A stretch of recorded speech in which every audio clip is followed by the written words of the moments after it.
자, 오늘부터 우리가 묵상할 말씀은 사무엘상입니다. 전도서 말씀은 우리가 8주 동안 묵상했고 이제 오늘부터 사무엘상 묵상하려고 합니다.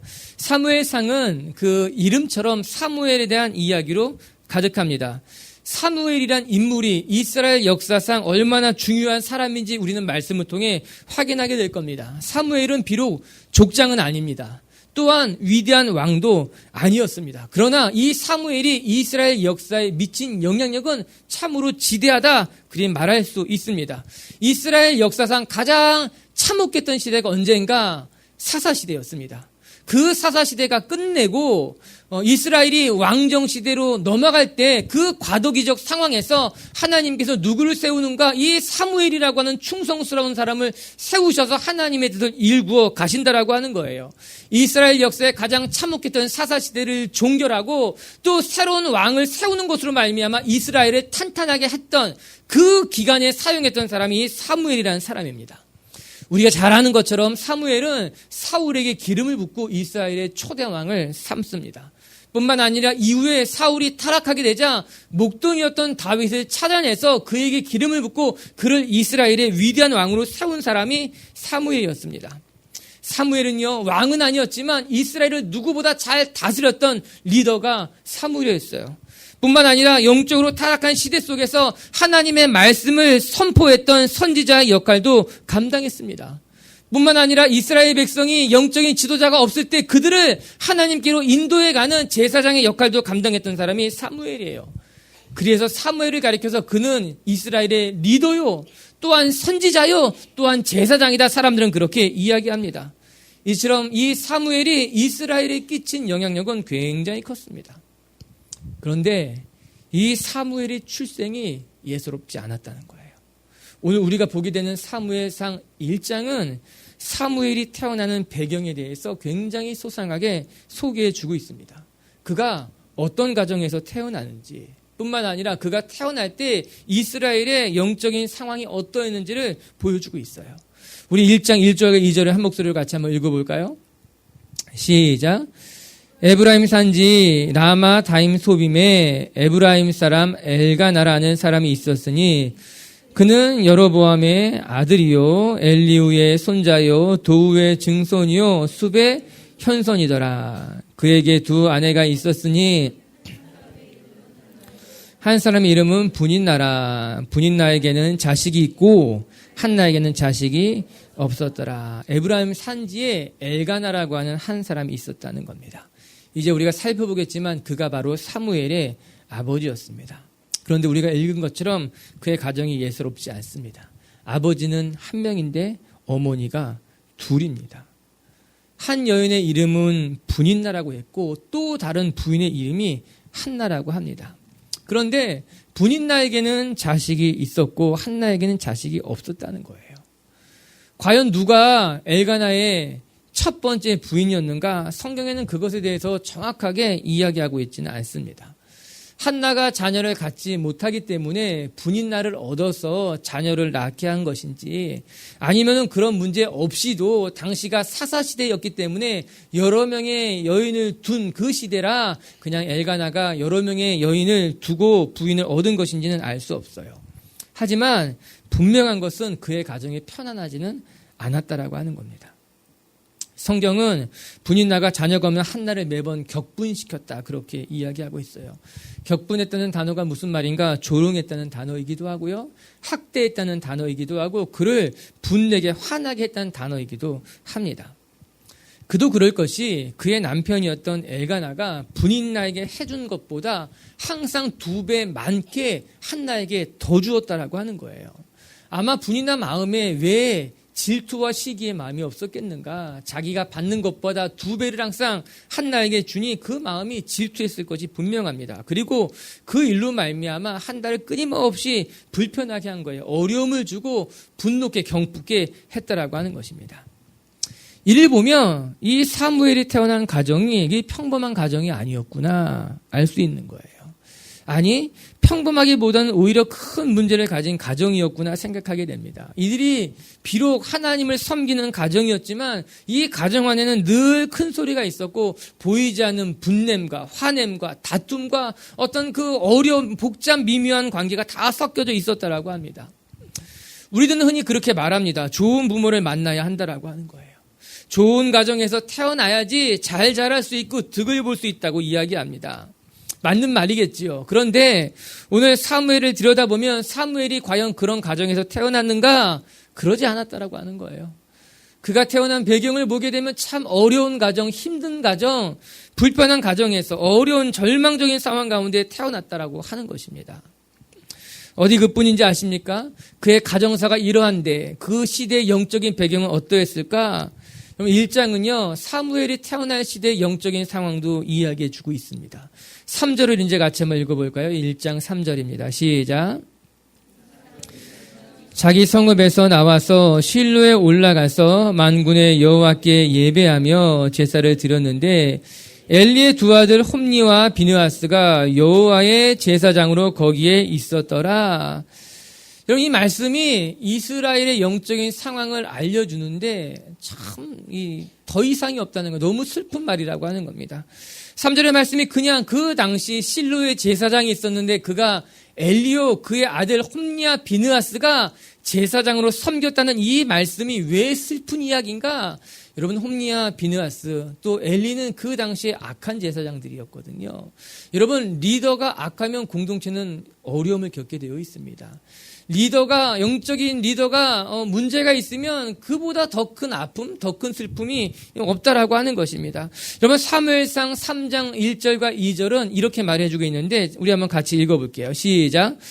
아이 사무엘이 엘리 앞에서 여호와를 섬길 때는 여호와의 말씀이 희귀하여 일상이 흔히 보이지 않았더라. 엘리의 눈이 점점 어두워가서 잘 보지 못하는 그때에 그가 자기 처수에 누웠고, 여러분, 그 당시의 영적인 상황을 무엇이라 말하는가? 하나님의 말씀이 희귀하여 더 이상 들리지 않았다는 겁니다. 엘리가 제사장으로 섬겼지만 엘리에게 하나님이 말씀하지 않았다는 거예요. 엘리는 하나님의 음성을 들을 수 없다라고 하는 겁니다. 사무엘상 저자는 엘리를 소개하기를 그의 눈이 점점 어두워져서 보지 못했다고 말하는데 그것은 그 당시의 영적인 상황을 단적으로 보여주고 있는 거예요. 엘리는 눈이 어두워졌다는 겁니다. 영적으로 어두워져서 하나님을 볼 수 없었고 하나님의 말씀을 들을 수 없었고 그 시대는 어두운 시대라서 하나님이 더 이상 그들 가운데 나타나지도 말씀하지도 않는 그런 영적인 암흑의 시대 가운데 그들이 살고 있었다라고 하는 겁니다. 어디 그뿐인지 아십니까? 그 아들들에 대해서는 이렇게 말합니다. 사무엘상 2장 12절에 보면 엘리의 아들들은 행실이 나빠 여호와를 알지 못했다라고 하는 거예요. 엘리만 그랬던 것이 아니라 그의 아들 역시 홈니와 비느하스도 악한 사람들이어서 하나님 앞에 악한 행실이 좋지 못한 사람이라고 이야기합니다. 얼마나 가슴 아픈 이야기입니까?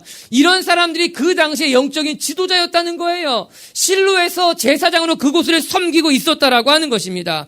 한마디로 사무엘이 태어날 당시의 영적인 상황은 어두웠어요. 슬펐어요. 희망이 보이지 않았다라고 하는 것입니다. 바로 그런 어두운 시대에 하나님이 사무엘을 예비하기 시작하신 거예요. 사랑하는 미치교회 성도 여러분, 사무엘은 매우 훌륭한 선지자요, 제사장이요, 영적인 리더였어요. 그런데 이런 위대한 리더가 태어났던 배경은 너무나 참담했어요. 악했어요. 그의 가정은 한없이 슬픈 가정 속에 그가 태어났다라고 하는 겁니다. 이 사무엘상 1장이 그럼 우리에게 보여주는 말씀이 무엇일까요? 단 한 가지입니다. 오히려 절망적인 상황 가운데 하나님께서는 하나님의 일을 기적적으로 일구어 가신다라고 하는 거예요. 시대는 어두웠고 그가 태어나는 상황은 절망적이었지만 그러나 그 가운데 하나님의 뜻이 온전히 이루어지고 있다는 것을 우리에게 보여주고 있는 거죠. 우리는 상황이 어려우면 한없이 아래로 추락하곤 합니다. 왜 나만 이렇게 어려운 형편에 놓여 있는 것인지 쓸데없는 피해의식에 사로잡혀서 나만 고생한다, 나만 외롭다, 나만 힘들다라고 생각하는 경우가 많지요. 제가 이렇게 객관적으로 들여다보면 그렇게 나쁜 형편이 아닌 것 같은데 늘 그렇게 이야기합니다. 제가 제일 어렵습니다. 저만 돕는 사람이 없습니다. 저만 힘듭니다. 때로는 자기 비하에 빠지기도 하고 때로는 피해의식에 빠지기도 하고 스스로 외톨이가 되는 사람들을 많이 보게 돼 있다라고 하는 겁니다. 그런데 여러분 오늘 말씀을 한번 들여다보시기 바랍니다. 사무엘이 태어난 상황, 그가 자란 가정, 그가 속한 영적인 상황은 우리가 겪고 있는 것보다 더 어려운 형편임에 분명했다라고 하는 겁니다. 상황과 환경은 어려웠지만 그 열악한 환경 가운데 하나님이 지금 행하시고 있는 건 아니겠습니까? 많은 사람들은 잘 갖춰진 곳에서 할 수 있다고 말합니다. 행복하고 넉넉한 가정에서 자라야지 잘 자랄 수 있다라고 이야기합니다. 영적으로 풍성한 곳에 있어야지 내 믿음이 잘 자랄 수 있을 것이라고 말합니다. 그러나 기억해야 될 것은 아니라고 하는 거예요. 오히려 하나님의 역사는 광야에서 일어난다는 겁니다. 오히려 하나님의 뜻은 깨어진 가정 속에 하나님의 사람을 세운다고 하는 거예요. 영적으로 어두운 시대에 하나님의 역사는 더 밝게 빛난다라고 하는 겁니다. 여러분 요셉을 보시기 바랍니다. 그는 형들에게 팔려 애굽에 가서 그것을 종살이를 하는 것으로 자기의 젊은 시절을 보낸 것 아니겠습니까? 모세는요 나일강 갈대 상자에 버려진 것으로 자기의 인생을 시작한 것 아니겠습니까? 솔로몬은요 첩의 자녀였어요. 다윗이 억지로 뺏어온 첩의 자녀가 바로 솔로몬, 이스라엘을 이끈 왕 아니었겠습니까? 사랑하는 성도 여러분, 저는 우리가 우리의 절망적인 상황 속에 끊임없이 피해의식 속에 사라지는 자들이 아니라 그 절망적인 상황에서 하나님의 뜻을 바라보고 하나님의 영광을 바라볼 수 있는 믿음을 가진 사람들이 될 수 있게 되길 주님의 이름으로 축복합니다. 오늘 사무엘상 1장을 시작하면서 제목을 절망의 자리에서 기적이 시작이 됩니다. 어쩌면 이것이 사무엘상의 주된 메시지일지 모른다고 하는 겁니다. 영적으로 어두운 시대에 하나님의 사람을 세워가는 법, 상황과 환경은 어렵지만 그 가운데 하나님이 어떻게 하나님의 뜻을 이루어가는가? 오늘 저와 함께 그 말씀을 먼저 살펴보았으면 좋겠어요. 하나님, 혹시 우리 가운데 절망적인 상황에 빠져있는 사람들이 있다면 이 말씀을 묵상하는 것을 통해 그 절망의 고리를 끊는 방법을 깨닫게 하여 주시옵소서. 첫 번째 기억해야 될 것은요, 우리가 이 절망적인 상황 가운데 이 절망의 고리를 끊기를 원한다면 우리는 기도의 자리에 끊임없이 나아가야 된다라고 하는 거예요. 사무엘이라고 하는 이 위대한 선지자는, 이 위대한 제사장은, 이 위대한 리더는 한나라는 그의 어머니의 기도로 말미암아 하나님께서 뜻을 이루어가기 시작했다라고 하는 겁니다. 우리 10절과 11절을 같이 한번 읽어봅니다. 시작. 한나가 마음이 괴로워서 여호와께 기도하고 통곡하며 서원하여 이르되 만군의 여호와여, 만일 주의 여종의 고통을 돌보시고 나를 기억하사 주의 여종을 잊지 아니하시고 주의 여종에게 아들을 주시면 내가 그의 평생의 그를 여호와께 드리고 삭도를 그의 머리에 대지 아니하겠나이다. 한나가 괴로워하며 기도하고 통곡했다. 성경 그렇게 이야기하고 있지 않습니까? 여러분, 한나는요 이 괴로운 형편 가운데 날마다 매년마다 하나님께 나아가 기도했다라고 하는 거예요. 여러분, 한나에게 있어서 이 기도하는 시간은 그녀의 유일한 위로의 시간이었다는 것을 우리가 알아야만 합니다. 여러분, 이 한나는 매년 실로에 나가서 기도하는 것을 통해서 하나님의 위로를 받았고 그 위로로 말미암아 다시 삶의 용기를 얻었다라고 하는 거예요. 많은 사람들이 절망의 상황에서 무엇으로 위로를 받고 무엇으로 용기를 얻고 무엇으로 살 희망을 찾아가는가? 전 우리 비치교회 성도들이요 기도의 자리에서 하나님의 위로를 경험할 수 있게 되기를 바랍니다. 어려운 일을 만날 때, 슬픈 일을 만날 때, 우리가 지치고 힘들 때 무엇 때문에 무엇으로 위로를 받는가?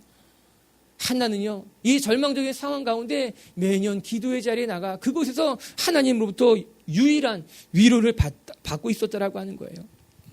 어떤 사람들은 이야기합니다. 너무 힘들어서 기도하지 못하겠다는 거예요. 그러나 또 어떤 사람들은 이야기합니다. 내가 기도할 수밖에 없어서 기도한다라고 하는 거예요. 어떤 사람들은 이야기합니다. 기도의 자리에 나갈 엄두가 나지 못한다고. 그러나 어떤 사람은 다 지친 몸을 이끌고 기도의 자리에 나가 그 자리에서 쓰러졌다라고 하는 것입니다. 여러분, 상황은 다 똑같다는 거예요. 너무 힘들어서 기도할 수 없다는 사람이나 기도밖에 할 수 없어서 기도한다는 사람이나 그의 상황은, 그가 겪는 어려움은 똑같다라고 하는 겁니다. 단지 다른 것은 그가 그 절망적인 상황에서 기도마저 포기한 사람인가, 아니면 그 절망적인 상황에서 기도 끝만큼은 놓치지 않고 붙들고 있는 사람인가, 그것이 다르다라고 하는 거예요. 어떤 사람은 너무 힘들어서 기도하지 못한다고 말하지만 어떤 사람은 너무 힘들기 때문에 기도한다고 이야기하는 것 아니겠습니까? 비추교 성도 여러분, 어떤 사람은 위기에 강한 사람들이 있고 어떤 사람은 어려운 처지에 놓이면 한없이 추락하는 사람들이 있습니다. 흔히 말하기를 큰 선수는 위기에 강하다고 이야기합니다. 어려울 때 한 방 해주는 선수가 그 팀의 에이스라고 사람들은 그렇게 이야기합니다. 맞아요. 위기에 유독 강한 사람들이 있습니다. 어려운 일을 만나면요, 더 긴장하게 되고 평소보다 더 높은 집중력을 보여주게 되고 어려운 일을 만나면 누구보다 잘 참고 견뎌내는 사람들이 있어요. 그런 사람들은요, 그 어려운 상황, 위기를 오히려 찬스로, 기회로 뒤바꿔 놓을 줄 아는 힘이 있는 사람이더라고요. 오늘 말씀을 들여다보니까요, 이 한나가 어떤 사람인가? 바로 그런 사람이었다는 것입니다. 여러분, 오늘 말씀을 깨닫게 되는 것은요, 잘 들으십시오. 기도하는 사람들은 모두 위기에 강한 사람이라고 하는 거예요. 왠지 아십니까? 기도하는 사람은요, 위기를 만나면 더 기도의 자리로 나아가기 때문입니다. 기도할 줄 아는 사람은요, 어려운 일을 만나면 낙심해도 그 자리에 주저앉는 것이 아니라 또다시 기도의 자리에 나아가기 때문에 기도하는 사람은 위기를 만나면 더 강해질 수밖에 없다라고 하는 거예요. 그 위기의 자리에서 하나님을 기억하고 그 위기의 자리에서 하나님 앞에 더 엎드려 부르짖기 때문에 오히려 그 위기 때 그는 더 인내하게 되고 집중력을 갖게 되고 오히려 그 위기를 통해 그는 하나님의 영광을 보게 되는 것 아니겠습니까? 그래서 기도하는 사람은 위기에 더 강한 법이에요. 위기를 만날 때 기도하는 사람이 더 빛나게 되어 있다는 겁니다. 고난 때문에 망하는 것이 아니라 오히려 고난의 자리에서 하나님의 영광을 바라볼 수 있는 사람들. 할렐루야. 이사야 40장 말씀을 같이 한번 읽어보고 싶어요. 40장 30절과 31절 말씀이에요. 시작. 소년이라도 피곤하며 곤비하며 장정이라도 넘어지며 쓰러지되 오직 여호와를 앙망하는 자는 새 힘을 얻으리니 독수리가 날개치며 올라감 같을 것이요 다른 박질하여도 곤비하지 아니하겠고 걸어가도 피곤하지 아니하리라. 여러분 이사야 40편 이렇게 말합니다. 소년도 피곤하고 장정도 넘어진다는 거예요. 그러나 오직 여호와를 앙망하는 사람만이 독수리 날개쳐 올라가는 것 같이 다른 박질하여도 곤비하지 아니하고 피곤하지 않게 될 것이라고 이야기합니다. 이 말이 된다고 생각합니까? 이 말씀이요. 왜요? 여러분, 소년도 피곤하고 청년도 곤에 지쳐 있는데 어떻게 청년보다 연약하고 장년보다 힘이 없는 사람이 쓰러지지 않을 수 있겠는가 하는 겁니다. 다 넘어지고 다 쓰러지고 다 지쳐 있는데 힘 있는 자들도 젊은이도 넘어지는데 어떻게 안 쓰러질 수 있을까? 이유는 한 가지라는 거예요. 소년도 피곤하고 청년도 넘어지지만 그러나 여호와를 앙망하는 자는 왜요? 그가 젊지 않다 하더라도 그가 힘이 없다 할지라도 그는 하나님을 앙망하는 하나님을 의지하는 사람이기 때문에 하나님이 그를 끝까지 붙드신다는 거예요. 그로 말미암아 소년도 너뻐지고 청년도 자빠지지만 여호와를 앙망하는 자는 하나님이 그를 붙드시는 것으로 말미암아 피곤하여 곤비치 아니하며 다른 박질하여도 넘어지지 않는다고 성경이 이야기하고 있는 거죠. 오늘 본문에 등장하는 여인 이 한나가 바로 그런 여인이었다는 겁니다. 한나는 매우 절망적인 상황에 놓여 있었어요. 그녀에게 그 어떤 것도 희망도 소망도 보이지 않았어요. 오늘 말씀을 잘 들여다보면요, 한나의 삶은 피곤했어요. 그녀는 지쳤고요. 그녀는 한없이 외로웠다는 것입니다. 어떤 희망도 발견할 수 없었던 여인 한나. 그러나 이 한나가 결코 포기하지 않고 기도의 자리에 매해 앞으로 나아갔다라고 하는 겁니다.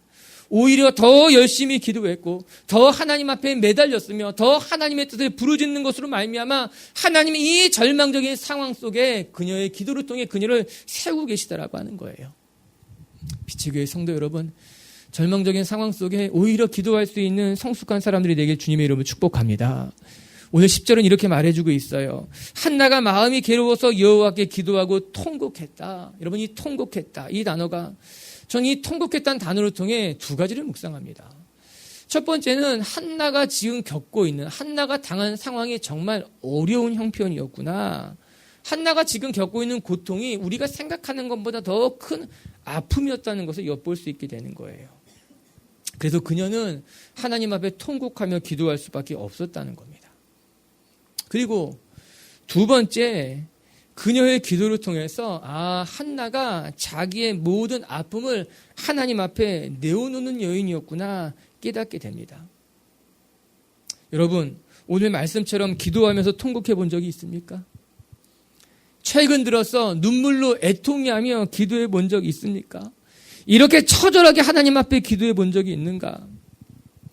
만약 우리가 이렇게 통곡하며 기도해 본 적이 없다면 우리는 심각하게 우리의 신앙을 돌아봐야 될 겁니다.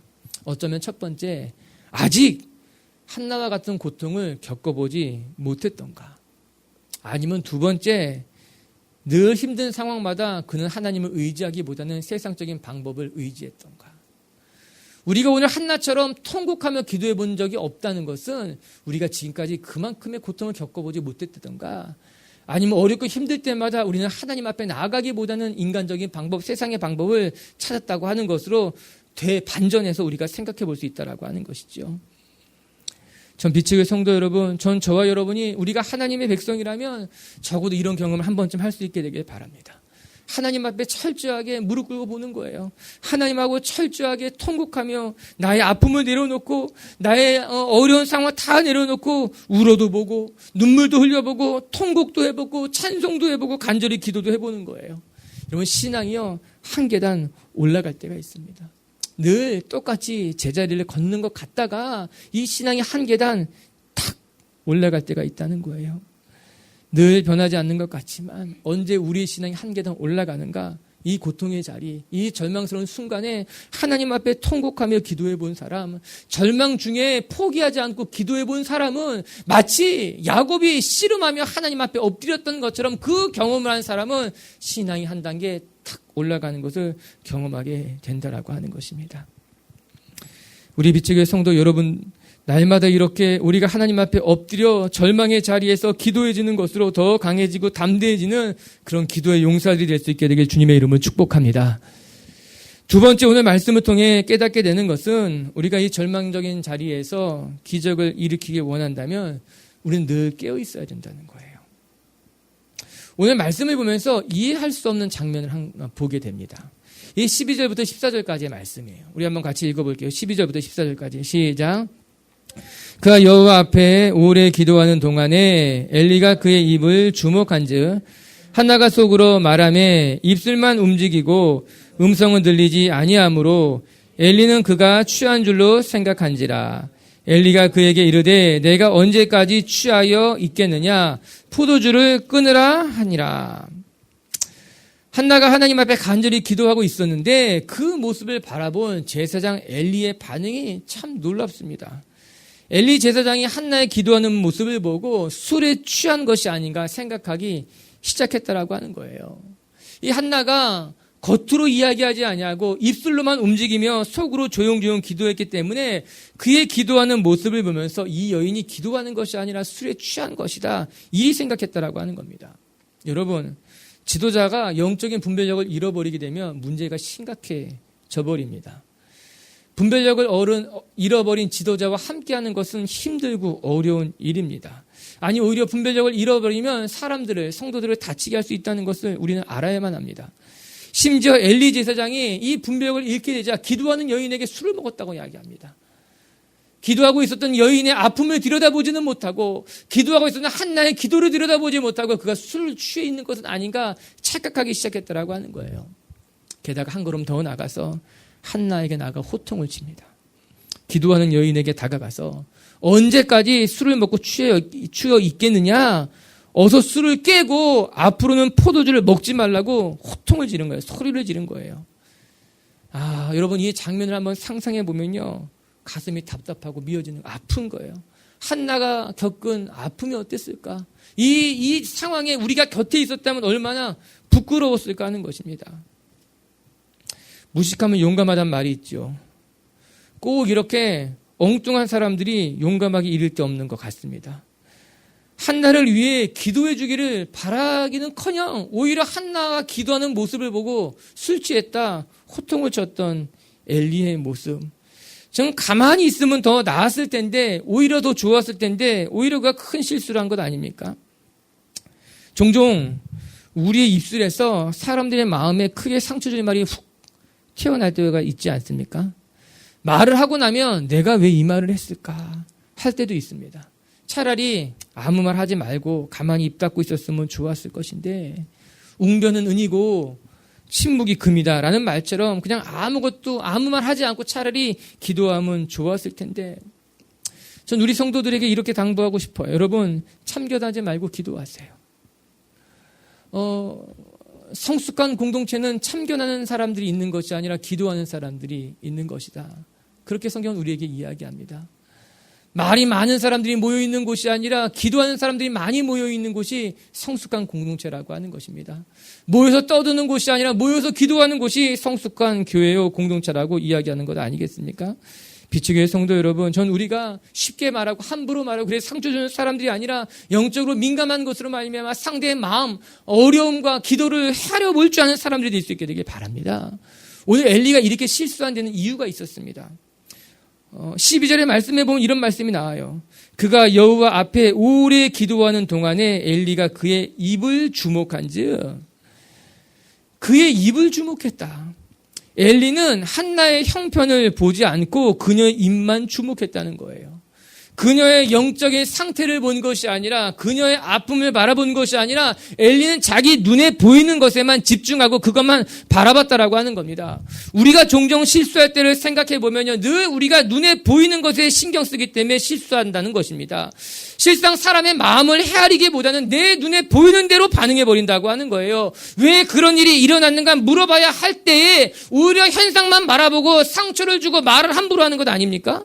우리가 쉽게 실수하는 것이 여러분, 사람이 늦으면 무슨 일이 있었냐 물어봐야 되는데 또 늦었냐 말한다는 거죠. 어린아이가 넘어지면 괜찮냐고 물어봐야 되는데 너가 허둥대기 때문에 넘어진다고 이야기하는 것 아니겠습니까? 이 엄마들이 쉽게 하는 실수 아니겠습니까? 왜 엄마들이 쉽게 실수하냐? 아빠는 그때 곁에 없거든요. 그러니까 아빠도 똑같은 거예요. 다. 우리 마음이 급한 거예요.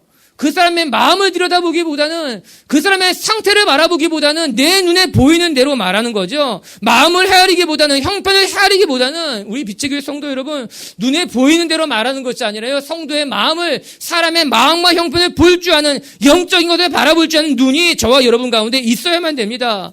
그러기 위해서 우리에게 필요한 것은 눈에 보이는 것에 집중하는 것이 아니라 그 속을 들여다보고 헤아려볼 줄 아는 마음이 우리 가운데 있어야 된다라고 하는 거죠. 절망적인 상황 가운데도 하나님의 뜻이 무엇인가, 이 어려운 형편 가운데 하나님이 원하시는 것이 무엇인지를 볼 줄 아는 분별력, 민감함, 영적으로 깨어있는 것이 우리 가운데 필요하다라고 하는 겁니다. 이렇게 영적으로 깨어있을 때 우리의 삶의 정명적인 상황 가운데도 하나님의 기적을 일궈낼 수 있는 하나님의 사람들이 될 수 있다라고 하는 거예요. 할렐루야. 영적으로 민감한 분들이 되길 주님의 이름으로 축복합니다. 세 번째, 끝으로 묵상할 것은, 우리가 이 절망적인 상황 가운데 기적을 소망한다면 우리는 기도하고 나서 끝나는 것이 아니라 기도하고 난 다음에 믿음을 가지고 삶의 자리로 나아가야 된다라고 하는 거예요. 이게 매우 중요한 일입니다. 여러분, 기도가 기도의 자리에서 끝나는 사람들이 많습니다. 아니, 대부분입니다. 여러분, 우리가 기도했다면 그 기도를 기도의 자리에서 끝내는 것이 아니라 그 기도를 삶의 자리까지 가지고 이어와야 된다라고 하는 것입니다. 절망의 자리에서 기적을 바라는 사람이라면 첫 번째, 기도하는 사람이 되어야 된다고 이야기했죠. 위기에 강한 사람은 기도하는 사람이다라는 거예요. 그리고 두 번째, 영적으로 항상 깨어 있어야 된다는 거예요. 눈에 보이는 것을 바라보는 것이 아니라 눈에 보이지 않는 것을 바라볼 줄 아는 영적인 민감함이 필요하다는 거예요. 그리고 세 번째는요, 내가 기도했다면 이 기도를 삶의 자리로까지 가지고 나와라. 18절입니다. 같이 한번 볼게요. 18절 시작. 이르되 당신의 요정이 당신께 은혜 입기를 원하나이다 하고 가서 먹고 얼굴에 다시는 근심빛이 없더라. 여러분, 이 18절에 이르러 분위기가 역전돼 버립니다. 17절까지는 절망스러운 상황에 애통하는 기도에 통곡하며 괴로워하며 기도했다면 18절부터는 전혀 다른 분위기로 분위기가 바뀌었다라고 하는 겁니다. 무슨 일이 일어난 것일까요? 왜 그런 일이 일어난 것일까요? 오늘 우리말 성경을 통해서 한번 보잖아요. 18절을요. 우리 준비했는데 같이 한번 볼까요? 우리말 성경 시작. 저를 좋게 여기셔서 저를 위해 기도해 주십시오. 그렇게 말하고 돌아가서 환한 얼굴로 음식을 먹었다. 비록 엘리가 참 부족한 제사장이었지만 한나가 엘리에게 기도 제목을 다 내어놓고 또한 하나님 앞에 자기의 속마음을 다 털어놓고 난 다음에 삶의 자리로 돌아가서는 그가 낯빛을 환하게 하고 음식을 즐겁게 먹었다라고 하는 겁니다. 다시 말하게 되면 간절히 기도한 후에 삶의 자리로 돌아가서는 믿음으로 응답을 선포했다라고 하는 거예요. 중요한 것이 있습니다. 무엇인가? 사랑하는 성도 여러분, 이 시점이 언제냐는 거예요. 우리가 오늘 19절과 20절 읽었어요. 왜 19절과 20절 읽었을까요? 우리 19절과 20절 한번 같이 읽어볼까요? 시작. 그들이 아침에 일찍이 일어나 여호와 앞에 경배하고 돌아가 라마의 자기 집에 이르니라. 엘가나가 그의 아내 한나와 동침함에 여호와께서 그를 생각하신지라. 한나가 임신하고 때가 이름에 아들을 낳아 사무엘이라 이름하였으니 이는 내가 여호와께 그를 구하였다 함이더라. 여러분 18절에 한나의 낯빛이 밝아졌답니다. 언제 밝아졌어요? 사무엘을 갖고 나서 밝아졌어요? 갖기 전에 밝아졌어요? 하나님의 응답을 경험하고 나서 밝아졌어요? 응답을 경험하기 전에 밝아졌어요? 사무엘이 임신했다는 소식을 듣고 밝아졌어요? 듣기 전에 밝아졌어요? 여러분, 이 말씀이 중요하다라고 하는 것입니다. 여러분, 우리가 기도할 때 열심히 기도했지만 기도하고 난 다음에 기도의 방을 나갈 때는요, 다시 세상 짐을 다 짊어지고 나가는 사람들이 있어요. 예배 때는요, 큰 은혜를 받았지만 예배당 문을 나갈 때는 다시 세상의 짐을 다 짊어지고 걱정과 염려에 사로잡혀서 나가는 사람들이 있어요. 여러분, 그러면 안 된다라고 하는 겁니다. 우리가 기도했다면, 우리가 하나님 앞에 간절히 부르짖었다면, 여러분, 기적이 일어나기 전에 이미 기적을 선포해야 되는 거예요. 우리가 하나님 앞에 간절히 기도했다면 그 기도의 자리를 나아갈 때 이미 응답을 확신하는 것으로 말미암아 기쁨, 감사, 찬송을 가지고 기도의 방을 나가야 된다라고 하는 겁니다.